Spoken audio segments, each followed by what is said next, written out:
দিদি একটা শ্যাম্পু দাও ঝপ করে। এই সবে চাটা নিয়ে বসেছি, 5 মিনিট ওয়েট। আরে আমার তাড়া আছে, তাড়াতাড়ি দাও না। থাকলে বললেও হবে না, চায়ের সুপটা যে কি সুখ দোকানদারের কাছে কি আর বলবো।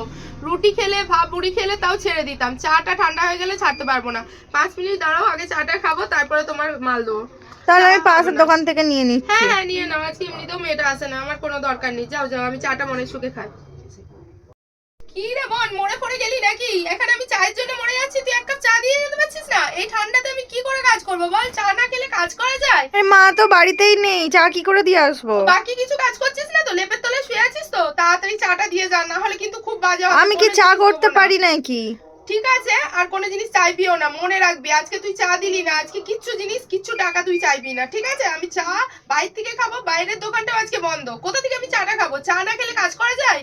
কি রে বাবা, উফ! তুই তাড়াতাড়ি চাটা নিয়ে আসবি নাকি আমি এক্ষুনি দোকান বন্ধ করে তোর কাছে যাবো?